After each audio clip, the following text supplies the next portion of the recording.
Hello friends, તમે પણ રોટલી ભાખરી કે રોટલો કરવા માટે આ રીતે માટીની તાવડીનો ઉપયોગ કરતા હશો. કેમ કે માટીની તાવડીમાં શેકેલા રોટલા ભાખરી કે રોટલી ખૂબ સરસ અંદર સુધી શેકાઈ જાય છે અને સ્વાદમાં પણ ટેસ્ટી લાગે છે.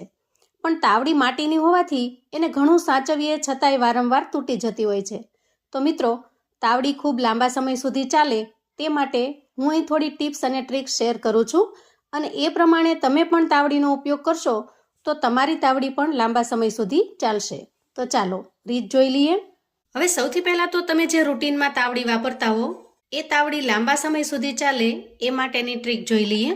તો ભાખરી કે રોટલી બનાવ્યા પછી ગેસ ઉપર આપણે આ રીતે તાવડીને પડી ન રહેવા દેવી જોઈએ. જ્યારે ગેસ ચાલુ હોય ત્યારે તાવડીનો જે વચ્ચેનો ભાગ છે એ વધારે ગરમ થાય છે અને એની કિનારીઓમાં થોડું ઓછું ગરમ થાય છે. તે રોટલી કે ભાખરી કર્યા પછી ગરમ તાવડીને આપણે આ રીતે કોઈ સ્ટેન્ડ ઉપર મૂકવી જોઈએ અથવા તો એ ગરમ તાવડીને રસોડામાં કોઈ જગ્યાએ આ રીતે દિવાલને ટેકે મૂકી દેવી જોઈએ. આમ કરવાથી એ ઝડપથી તૂટશે નહીં. ત્યાર પછી મહત્વની ટિપ્સ એ છે કે આપણે હજી રોટલી કે ભાખરીનો લોટ બાંધતા હોઈએ અથવા તો રોટલાનો લોટ મસળતા હોઈએ એ પહેલાં જ ગેસ ઓન કરી તાવડીને આપણે ગરમ થવા માટે મૂકી દઈએ છીએ અને વળી ગેસની ફ્લેમને આપણે હાઈ પર રાખેલી હોય છે જેથી તાવડી ખૂબ વધારે ગરમ થઈ જાય છે. તો આ રીતે ખાલી તાવડી વધારે સમય સુધી ગરમ થશે તો પણ એમાં તડ પડવા માંડશે. ત્યાર પછીની ટિપ્સ જોઈએ તો આ રીતે રોટલી ભાખરી કર્યા પછી તાવડી એકદમ ગરમ હોય છે, આપણે એને કોઈ સ્ટેન્ડ ઉપર અથવા તો દિવાલના ટેકે મૂકેલી હોય છે. એ સમય દરમિયાન જો એના ઉપર પાણી અથવા તો દૂધ પડશે એટલે કે કોઈ પણ પ્રવાહી પડશે તો એ ગરમ તાવડીનું તાપમાન અચાનક ફેરફાર થવાથી તાવડી ઝડપથી તૂટી જશે. અને મેં કહ્યું એમ વધારે પડતી હાઈ ફ્લેમ ઉપર તમે થોડી વાર અગાઉથી મૂકી દેશો તો પણ તાવડી ઝડપથી તૂટવા લાગે છે. કેમ કે એના અંદર રોટલી કે ભાખરી હશે તો જ એનું ટેમ્પરેચર, એનું તાપમાન જળવાઈ રહેશે. હું હંમેશા રોટલી ભાખરી કે રોટલા કરવા માટે આ રીતે માટીની તાવડી જ વાપરું છું. પણ તમામ ટિપ્સ અને ટ્રિક્સ પ્રમાણે જો વાપરીએ તો તાવડી લગભગ 6 થી 7 મહિના સરસ રીતે ચાલે છે, બિલકુલ તૂટતી નથી. આ તાવડી મારી 4 મહિના પહેલાંની છે જે હજી એવી ને એવી છે, તમે જોઈ શકો છો. ક્યાંય પણ તડ કે તિરાડ પડી નથી.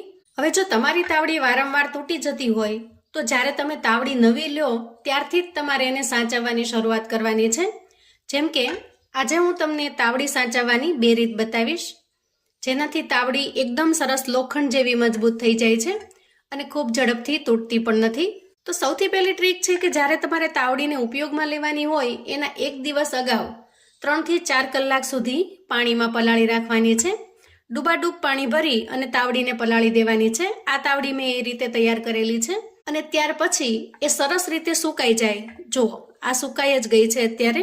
સામાન્ય તાપમાને, તડકે નહીં, સામાન્ય તાપમાને એને કોરી થવા દેવાની. જુઓ અત્યારે આ તાવડી એકદમ સરસ કોરી થઈ ગઈ છે.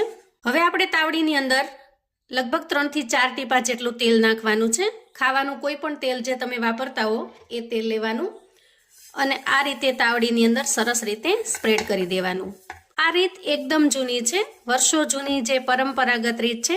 કેમ કે મારા નાનીમાં તાવડીને આ રીતે તૈયાર કરતા, જે મેં જોયેલું છે હું તમારી સાથે શેર કરું છું. આ રીતે કિનારી સુધી બધી જ જગ્યાએ આપણે તેલને સરસ રીતે સ્પ્રેડ કરી દેવાનું. હવે આ રીતે તૈયાર કર્યા પછી તાવડીને આપણે 5 મિનિટ માટે રેસ્ટ આપી દેવાનો. તો અહીંયા તમે જુઓ થોડી વારની અંદર જ આપણે જે તેલ ચારે બાજુ સ્પ્રેડ કરેલું છે એમાંથી તેલ તાવડીની અંદર શોષાવા લાગ્યું છે. અહીંયા તમે જોઈ શકો છો. આમ કરવાથી તાવડી એકદમ સરસ મજબૂત લોખંડ જેવી બની જશે. તાવડીનું બધું જ તેલ ધીરે ધીરે શોષાવા લાગ્યું છે અને બાકીનો ભાગ છે એ કોરો થવા લાગ્યો છે. તો 5 મિનિટ સુધી રાખશું ત્યાં લગભગ તાવડીનું બધું જ તેલ સરસ રીતે ઓબ્ઝર્વ થઈ જાય છે. આ રીતથી તૈયાર કરવાથી તાવડી મજબૂત લોખંડ જેવી બને છે. હજી અંદાજે 4 મિનિટ જેટલો જ સમય થયો છે અને મોટા ભાગનું તેલ છે એ તાવડીની અંદર ઓબ્ઝર્વ થઈ ગયું છે. હજી આપણે 1 મિનિટ સુધી રાહ જોઈએ જેથી બધું જ તેલ સરસ રીતે ઓબ્ઝર્વ થઈ જાય. તો જુઓ 5 મિનિટની અંદર તો બધું જ તેલ છે એ તાવડીની અંદર સરસ રીતે શોષાઈ ગયું છે. હવે આપણે નેક્સ્ટ સ્ટેપ કરી લઈએ. આ રીતે તૈયાર કરેલી તાવડીને આપણે ગેસ પર મૂકવાની છે. ગેસની ફ્લેમને અત્યારે આપણે એકદમ ધીમી રાખવાની છે અને ધીમી ફ્લેમે તાવડીને સરસ રીતે પાકવા દેવાની છે. નીચે ગેસની ફ્લેમ શરૂ હોવાથી તાવડીની અંદરનો જે કાંઈ ભેજ છે એ ધીરે ધીરે ઉડી જશે. જે તેલથી કોટિંગ કરેલું છે એનાથી તાવડી સરસ મજબૂત બની જશે. તો જુઓ, ધીરે ધીરે તાવડીની સપાટીનો કલર પણ ચેન્જ થવા લાગ્યો છે. પહેલા જે લાઇટ કલર હતો એ ડાર્ક થવા લાગ્યો છે, એટલે કે માટી સરસ રીતે પાકી ગઈ છે. હવે અંદાજે 5 મિનિટ સુધી આ રીતે તાવડીને આપણે ગરમ કરી લેવાની છે અને ત્યાર પછી કોઈ કોટનના ટુકડાથી એને સરસ રીતે લૂછી લેવાની છે. અહીંયા તાવડી એકદમ સરસ પાકી ગઈ છે અને આ રીતે તૈયાર કરવાથી તાવડી ખૂબ લાંબા સમય સુધી સારી પણ રહે છે, જે મારો અનુભવ છે. આ તાવડીની અંદર હું તમને રોટલી કે ભાખરી પણ કરી બતાવું છું. સરસ રીતે તૈયાર થઈ ગઈ છે. અહીંયા આપણે નવી તાવડીમાં એકદમ સરસ રીતે ભાખરી શેકીને તૈયાર કરી લીધી છે. આ રીતે ભાખરી તૈયાર થાય એટલે તરત જ આપણે ગેસની ફ્લેમને બંધ કરવાની અને તાવડીને દિવાલને ટેકે અથવા તો આ રીતે સ્ટેન્ડ ઉપર મૂકી દેવાની. ત્યાર પછી આપણે બીજી નવી તાવડી લઈશું, જેનાથી હું તમને બીજી ટ્રીક પણ બતાવી દઉં. આ રીતે નવી તાવડીને ગેસ ઉપર મૂકીશું અને ગેસ ઓન કરી લઈશું.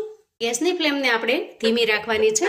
બંને ટ્રીકની અંદર ગેસની ફ્લેમ શરૂઆતમાં આપણે ધીમી જ રાખવાની છે અને રૂટીનમાં પણ જ્યારે પણ તાવડી ગેસ પર મૂકીએ ત્યારે શરૂઆતમાં ગેસની ફ્લેમ થોડી ધીમી જ રાખવાની છે, જેનાથી તાવડી લાંબા સમય સુધી ટકી રહે. હવે ધીમા ગેસ ઉપર તાવડી થોડી થોડી ગરમ થવા લાગે, આ રીતે તમે હાથ કરશો તો ખ્યાલ જ આવી જશે, કેમ કે ગરમ થવા લાગશે તો સહેજ અમથું અહીંયા આછું ગરમ લાગે છે, એટલે આપણે થોડો એમાં ઘઉંનો લોટ ઉમેરીશું. અહીંયા તમે બાજરાનો કે જારનો લોટ પણ લઈ શકો છો, પણ મોટા ભાગે ઘઉંના લોટનો ઉપયોગ થતો હોવાથી મેં અહીંયા ઘઉંનો લોટ લીધો છે. અને આ રીતે તાવેથાની મદદથી આખી તાવડીની અંદર આપણે લોટને સ્પ્રેડ કરી દેવાનો છે.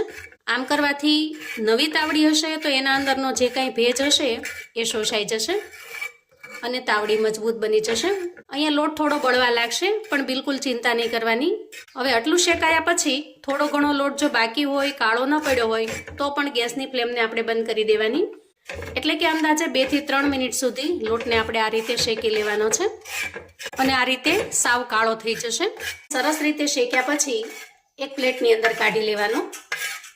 અહીંયા તાવડી એકદમ સરસ ચોખ્ખી થઈ ગઈ છે અને પછી કોઈ કોટનના ટુકડા વડે સરસ રીતે લૂછી લઈશું. તો મિત્રો, તાવડીને લાંબા સમય સુધી ટકાવી રાખવાની 2 રીત મેં તમારી સાથે અહીંયા શેર કરી છે અને બંને રીત એકદમ સરળ છે. આજના વિડીયો પ્રમાણેની ટ્રિક્સ અને ટિપ્સને જો ફોલો કરશો તો તમારી તાવડી ખૂબ લાંબા સમય સુધી સારી રહેશે, બિલકુલ નહીં તૂટે. તો આવું અવનવું જાણવા માટે અને મને સપોર્ટ કરવા માટે ચેનલ પર જો તમે નવા છો તો પ્લીઝ ચેનલને સબસ્ક્રાઈબ કરો. વિડીયો ગમે તો લાઈક અને શેર કરો. તમારા સગા સંબંધી મિત્રોને પણ આપણી આજની આ તાવડીને લાંબા સમય સુધી ટકાવી રાખવાની ટ્રિક્સ અને ટિપ્સને ચોક્કસથી મોકલી આપજો, જેથી એ લોકો પણ અજમાવી શકે. કોમેન્ટમાં મને ચોક્કસથી જણાવજો મિત્રો કે આજની આ ટ્રિક્સ અને ટિપ્સ તમને કેવી લાગી છે. ફરી મળીશું એક નવી રેસિપી સાથે. ત્યાં સુધી આવજો મિત્રો.